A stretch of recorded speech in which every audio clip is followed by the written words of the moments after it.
O caso Gabriel Fernandes. Gabriel Fernandes era uma criança conhecida por sua doçura. Certo dia, ele perguntou à sua professora se era normal os pais baterem nos filhos.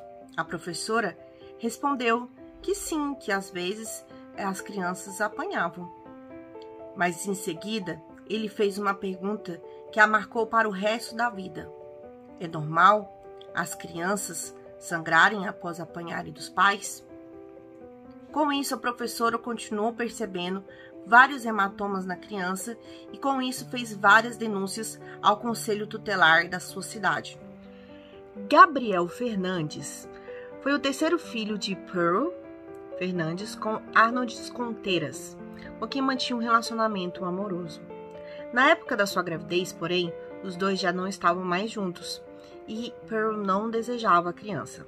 Foi convencida a ter o bebê pelo tio-avô do menino, Michael, que se comprometeu a criar a criança como se fosse dele.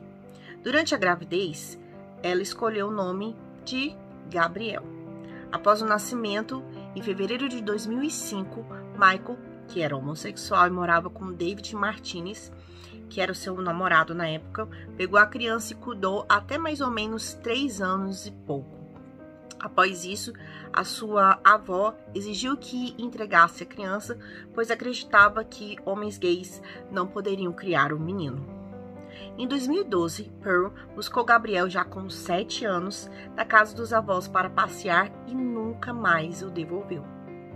Pearl morava com o então namorado Isauro Aguirre, e ambos buscaram Gabriel para morar com eles unicamente para receber benefícios sociais do governo.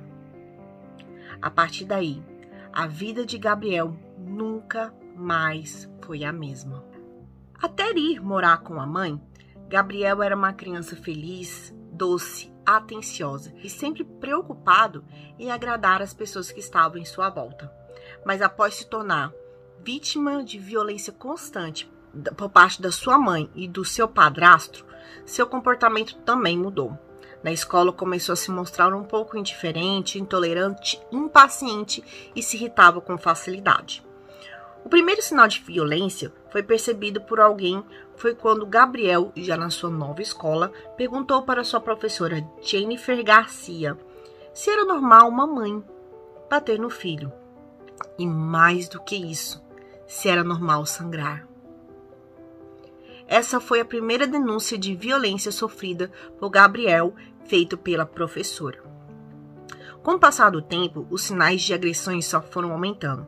Gabriel, então, começou a ir para a escola sem fios de cabelo, com feridas no couro cabeludo, lábios inchados, hematomas no rosto e ferimentos pelo corpo. A professora de Gabriel cobrou diversas vezes alguma medida por parte dos assistentes sociais, pois desde sua primeira denúncia já havia sido feita e as agressões eram cada vez mais graves. A professora chegou até mesmo a cobrar uma medida do diretor da escola, que simplesmente respondeu que eles não tinham poder de investigar, mas tão somente de denunciar. Gabriel começou a faltar aula por longos períodos e certa vez disse aos colegas de classe que o namorado da sua mãe batia nele. As assistentes sociais chegaram a ir na casa de Gabriel algumas vezes, contudo, ao que indica, somente na primeira vez pediram para ver Gabriel, quando ele apresentava apenas marcas de surra de cinto.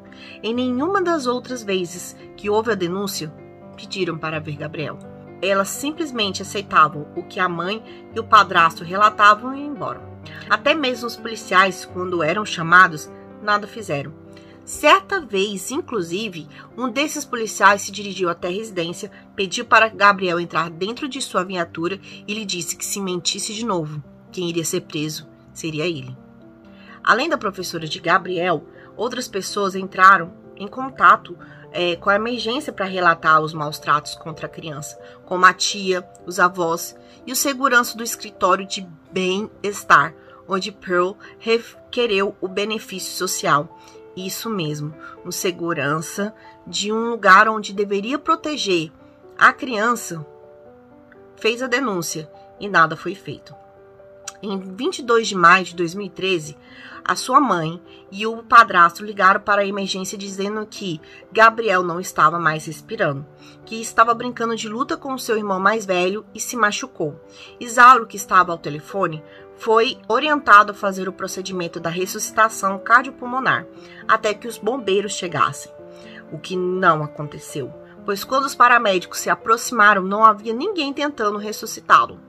Isauro e Pearl não demonstraram preocupação com a criança, não se mostraram abalados, nenhum sinal de remorso ou arrependimento. Nada. Gabriel não respirava. Seu coração não batia. E Pearl somente se mostrava preocupada com seus gatos de estimação.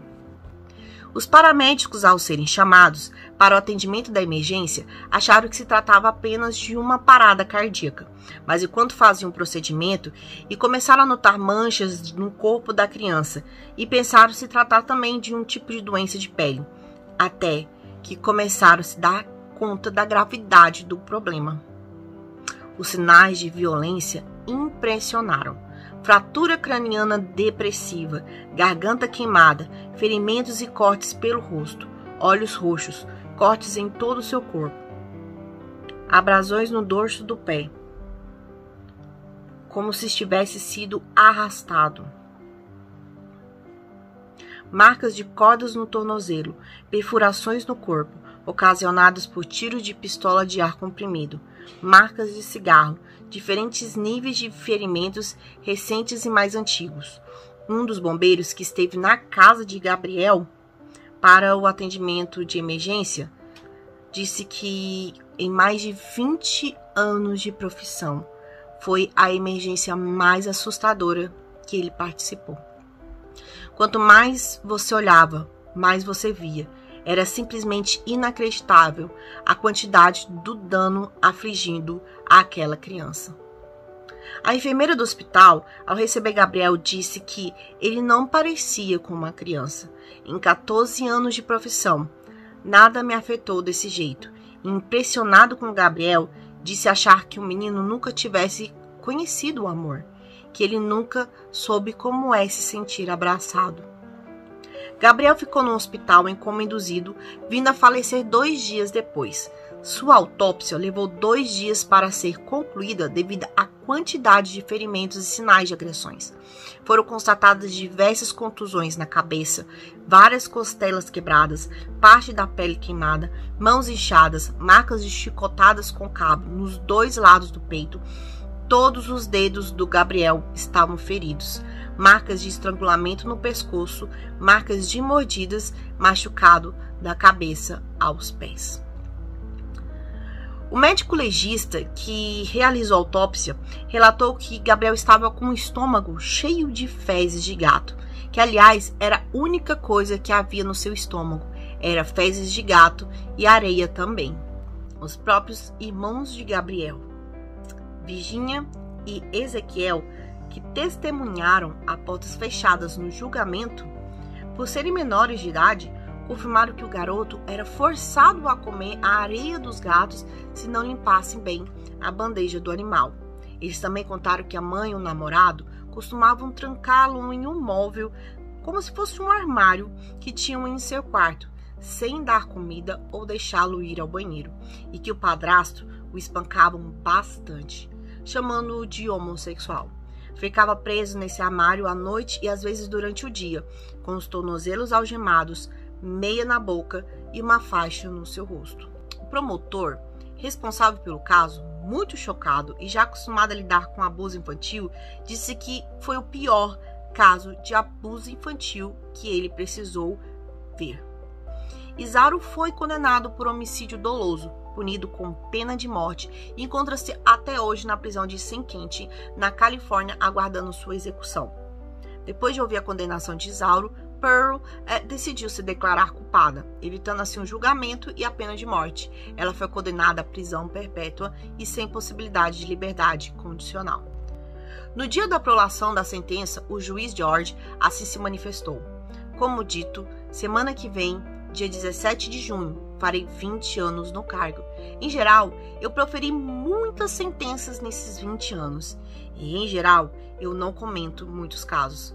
mas eu acompanhei este. Eu fiquei aqui, eu ouvi os argumentos, eu vi as fotos dos legistas, o grau dos ferimentos e tudo mais. E isso quase exige que eu faça comentários. É inimaginável a dor que essa criança deve ter sofrido. E pelo que eu soube, Gabriel era um indivíduo gentil, amável, que só queria ser amado. Então, sabe, eu poderia dizer que a conduta foi animalesca, mas estar errado, porque até os animais sabem cuidar dos filhotes. Mas não parou por aí. Os assistentes sociais responsáveis pelo caso também foram acusados de abuso infantil e falsificação de registros públicos em conexão com a tortura e morte de Gabriel. O juiz, George, não aceitou o pedido de arquivamento do processo contra eles e decidiu que sim, continuaria com o processo contra os assistentes sociais. Que esses e tantos outros casos que ficam a coberto sirvam de alerta. Precisamos falar sobre a violência infantil nos 4 cantos do mundo, fortemente. Afinal de contas, nas palavras do próprio promotor de justiça, John Hatami, entendemos as pessoas e a sociedade pelo modo como tratam as crianças, os idosos e aos animais. São os grupos mais vulneráveis da sociedade, que precisam de mais apoio, como nós queremos ser entendidos como pessoas e sociedade. Esse caso me chamou muita atenção e por isso eu trouxe ele para que vocês conhecessem e perceber a capacidade da maldade humana. E é isso aí. Se inscreva no meu canal caso você não seja inscrito e assista os nossos outros vídeos. Um super beijo da Tia Gorda e até mais. Tchau.